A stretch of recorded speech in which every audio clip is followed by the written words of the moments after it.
இன்னைக்கு கரூர்ல செந்தில் பாலாஜிக்கு மாற்று வேட்பாளர் யாருங்கண்ணா? கரூர்ல செந்தில் பாலாஜியினுடைய மாற்று வேட்பாளர் அவருடைய சொந்த தம்பி அசோக். இன்னைக்கு அசோக் சைலண்டா நாமினேஷன் ஃபார்மையும் கொடுத்துட்டு இடி 1.5 வருஷமா தேடிச்சு.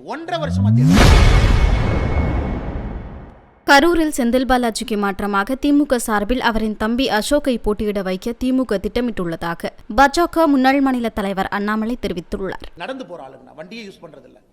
அம்மன் அர்ஜுன் அவர்கள் அங்க ஃபைட் பண்றாரு, கம்பீட் பண்றாருலாம் ஒண்ணு இல்லைங்கண்ணா. அம்மன் அர்ஜுன் அவர்களுடைய வேகமான வேலையை பார்த்து செந்தில் பாலாஜி அவர்கள் தாக்கு பிடிக்காம வெளியே இன்னைக்கு கரூர்ல பாருங்க. சரி, அண்ணனுக்கு நான் உதாரணம் சொல்றேன். இன்னைக்கு கரூர்ல செந்தில் பாலாஜிக்கு மாற்று வேட்பாளர் யாருங்கண்ணா? கரூர்ல செந்தில் பாலாஜியினுடைய மாற்று வேட்பாளர் அவருடைய சொந்த தம்பி அசோக். இன்னைக்கு அசோக் சைலண்டா நாமினேஷன் ஃபார்மையும் கொடுத்துட்டு இடி 1.5 வருஷமா தேடிச்சு. தமிழ்நாடு போலீஸ் 1.5 வருஷமா கோழி அமுக்கிற மாதிரி அமுத்தி வச்சிருந்தாங்க. அவர் வெளியே உள்ள அந்த அடக்கோழி பார்த்தீங்கன்னா முட்டை போட்டதுக்கு அப்புறம் கோழி அமுத்தி வைக்கிற மாதிரி எங்கேயோ பதுக்கி வச்சிருந்தாங்க.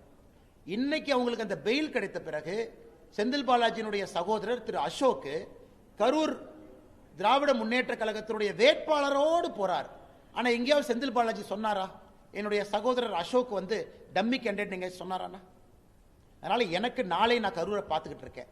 ஸோ அஃபீஷியல் டிஎம்கே கேண்டிடேட்னுடைய வேட்பு மனு நிராகரிக்கப்படுதான் நான் பார்த்துக்கிட்டு இருக்கேன்.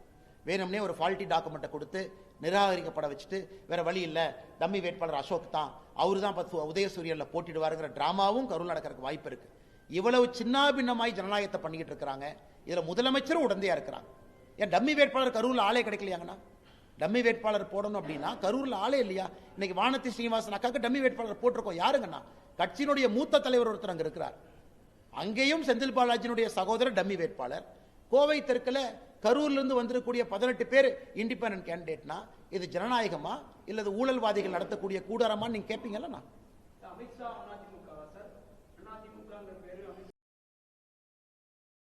செய்திகளை உள்ளது உள்ளபடி தெரிந்து கொள்ள ரெஃப்ளெக்ட் நியூஸை சப்ஸ்கிரைப் பண்ணுங்க.